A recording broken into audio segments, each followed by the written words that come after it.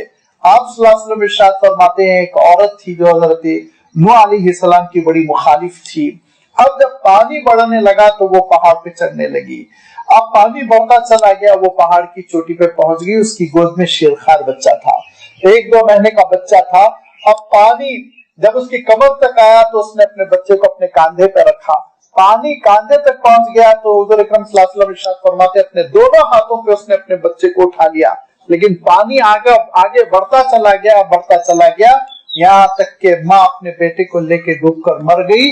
تو فرمایا اگر اللہ کے عذاب سے بچنے کی کوئی تدبیر ہوتی تو اللہ تعالیٰ رحم کرتا تو اس ام السبی پر، اس بچے کی ماں پر رحم کرتا.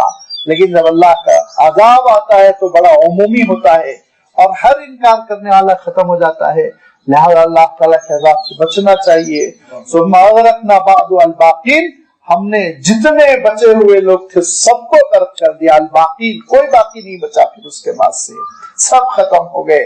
اور پھر دھیرے دھیرے حضرت نوح علیہ السلام کی کشتی جودی کی پہاڑی پر لگی.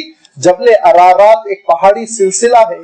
یہ آپ دیکھیں گے کہ ترکی اور عراق اور شام یہ تینوں جہاں ملتے ہیں وہاں یہ پہاڑی سلسلہ ہے. اسی میں جو سب سے اونچی چوٹی ہے اس کو جبل جودی کہتے ہیں. وہاں پہ جا کے حضرت نوح علیہ السلام کی کشتی لگی اور پھر دھیرے دھیرے حضرت نوح علیہ السلام اپنی ساری ایمان والی جو جماعت تھی اس کو لے کر، جتنے ساتھی تھے ایمان والے سب کو لے کے وہاں بستی بسائی. اور پھر اس کے بعد سے دنیا دھیرے دھیرے ترقی کرتی چلی گئی. ان فی ذلک لآیۃ، اس میں بڑی زبردست نشانی ہے، بڑی زبردست نشانی ہے. وما کان اکثرهم مؤمنین، لیکن کہاں لوگ کان دھرتے ہیں، کہاں ایمان قبول کرتے ہیں، نہیں غور کرتے. اللہ تعالیٰ کی بڑی بڑی آزمائشیں آتی ہیں، اللہ تعالیٰ کی جانب سے بڑے بڑے عذاب آتے ہیں، لیکن لوگ ان کے سلسلے میں غفلت کا مظاہرہ کرتے، ایمان قبول نہیں کرتے. اور اس میں بڑی زبردست قسم کی نشانی ہے، اور وہ نشانیوں میں سے ایک نشانی کیا ہے؟ وَإِنَّ رَبَّكَ لَهُوَ الْعَزِيزُ. دیکھو، یاد رکھو پروردگار قابو والا ہے، یاد رکھو پروردگار کنٹرول والا ہے. اس کا عالم یہ ہے، اتنا طاقتور ہے کہ مجرم جرم کرتے ہوئے اس کو وہ ہلاک کر سکتا ہے. ریڈ ہینڈڈ کسی کو بھی تباہ کر سکتا ہے. گناہوں کی حالت میں، گناہ میں ملوث انسان ہلاک ہو سکتے ہیں. عام طور پر بسا اوقات لوگوں میں غلط فہمی ہوتی اور کہتے ہیں ہم یہ کر جائیں بعد میں توبہ کر لیں گے، آج یہ ہم کر لیں بعد میں ہم توبہ کر لیں گے. یہ غلط فہمی کو لوگ ذہن سے نکال کر پھینک دیں. کیسے آپ کو کس نے شیورٹی دے دی کہ آپ کو توبہ کی توفیق بھی مل جائے گی، وقت بھی مل جائے گا؟ بہت ممکن ہے آج ہی کی رات کلب میں پیتے ہوئے آپ مر جائیں تو پھر اسی حالت میں خدا کے دربار میں اٹھیں گے. لہذا وَإِنَّ رَبَّكَ لَهُوَ الْعَزِيزُ، بہت غلبے والا ہے، اتنا غلبے والا ہے، انتقام لینے پر آ جائے تو پوری کائنات نہیں روک سکتی اس کو، اس کا فیصلہ نافذ ہو کر رہتا ہے. جیسے کہ حضرت نوح علیہ السلام کے مخالفین پر نافذ ہوا، جیسے فرعون پر نافذ ہوا، جیسے نمرود پر نافذ ہوا. اللہ تعالیٰ قریش کے لوگوں کو بھی خبردار کر رہا ہے کہ اس مخالفت کو تم ہلکا نہ سمجھو، یہ سستی نہیں ہے، بہت مہنگی پڑ سکتی ہے تمہارے لیے. اللہ تعالیٰ بہت ہی عزیز و مقتدر ہے، اقتدار والا، قابو والا ہے. لیکن اس کے ساتھ ساتھ وَإِنَّ رَبَّكَ لَهُوَ الْعَزِيزُ الرَّحِيمُ، بڑا مہربان ہے، اپنے بندوں پہ بہت شفقت کرتا ہے. وہ گناہ پہ گناہ کرتے ہیں پھر بھی وہ توفیق دیتا ہے، وہ ڈھیل دیتا ہے، وہ مہلت دیتا ہے. بندے توبہ کر لیں گے، میری طرف لوٹ کر آ جائیں گے، میری رحمتوں کے مستحق ہو جائیں گے، میری بنائی ہوئی جنت کے مستحق ہو جائیں گے. لہذا وہ بندوں کو مہلت پہ مہلت دیتا ہے. یہ اس کی رحمت ہے، یہ اس کی رحمت ہے. اتنی رحمت ہے کہ خود فرماتا ہے کہ رحمتی وسعت کل شیء وعلما، میری رحمت ہر چیز پر غالب ہے، اس کے غضب پر غالب ہے اور اس کے اقتدار پر غالب ہے اور اس کی پکڑ کی صفت پر غالب ہے، اس کے انتقام پر غالب ہے. سب سے زیادہ صفت رحمت ہے. اتنا مہربان ہے، اتنا مہربان ہے کہ 80 سال تک بندہ جرم کرتے ہوئے مرنے سے پہلے توبہ کر لے تب بھی وہ توبہ قبول کرتا ہے. اتنا مہربان ہے، اتنا مہربان ہے کہ اللہ کے رسول صلی اللہ علیہ وسلم ارشاد فرماتے ہیں گلوب بھر کے گناہ لے کر آؤ، اللہ تعالیٰ گلوب بھر کر مغفرتیں لائے گا، رحمتیں لائے گا۔ اتنا رحیم ہے کہ بندہ چلتے ہوئے توبہ کرتا ہے تو اس کی رحمت دوڑتے ہوئے آتی ہے، بندہ 1 فٹ چلتا ہے تو اس کی رحمت 3 فٹ چلتی ہے۔ حدیث توبہ بہت مشہور ہے، کیسے بیچ میں ایک انسان مر گیا تھا اور کس طرح اللہ تعالیٰ نے اس کو اپنی رحمتوں کی طرف کھینچا۔ اس روایت میں آتا ہے کہ آپ صلی اللہ علیہ وسلم ارشاد فرماتے ہیں کہ توبہ کی جو منزل تھی اور گناہوں کا جو مقام تھا اس کے بیچوں بیچ وہ مرا، اور جب فرشتوں کو اللہ تعالیٰ نے بھیجا کہ اگر وہ توبہ کی منزل سے قریب ہو تو اس کو جنت، اور اگر وہ گناہوں کی مقام سے قریب ہو تو وہ جہنم، فرشتے جب زمین ناپنے کے لیے آئے تو رحیم کی رحمت ظاہر ہوئی اور دونوں زمینیں چکے برابر برابر تھی، تو اللہ تعالیٰ نے اس زمین کو جو توبہ والی منزل تھی اس زمین کو اللہ تعالیٰ نے اس کی مسافت کو کہا تو گھٹ جا، اور وہ مسافت جو گناہوں کے مقام سے وہ طے کر کے آیا تھا اس سے کہا تو پھیل جا۔ جب فرشتوں نے ناپا تو دیکھا توبہ والی منزل زیادہ قریب تھی، وہ مسافت کم تھی، لہذا اللہ تعالیٰ نے اس کو پھر اپنی رحمتوں میں پہنچایا، جنت میں پہنچایا۔ یہ کہ غلبے والا ہے، کنٹرول والا، لیکن رحیم ہے، بہت مہلت دیتا ہے بندوں کے لیے، توبہ کے دروازے کھلے ہوئے ہیں، وہ دعوت دیتا ہے صبح کی غلطی کرنے والوں شام میں توبہ کر لو، اے شام کو گناہوں میں بسر کرنے والوں صبح ہو گئی توبہ کر لو، یہ وہ رحیم ہے۔ لہذا اس کی رحمتوں سے مالا مال ہونے کے لیے بندوں کو ضرورت اس بات کی ہے، کس کی؟ فاتقوا اللہ واطیعون، تقوی اختیار کرے، رسول کی اطاعت کرے۔ اگر یہ 2 صفتیں آ گئی تو کامیابی، ورنہ قوم عاد بہت مضبوط تھی، لیکن حضرت ہود علیہ السلام کے ساتھ ان کا کیا معاملہ ہوا، کیسے وہ عذاب کے شکار ہوئے، اس کا بھی تذکرہ آگے کے رکوع میں اللہ تعالیٰ نے فرمایا، انشاءاللہ اس کی وضاحت آئندہ اتوار آپ کی خدمت میں رکھی جائے گی۔ وآخر دعوانا ان الحمد للہ رب العالمین۔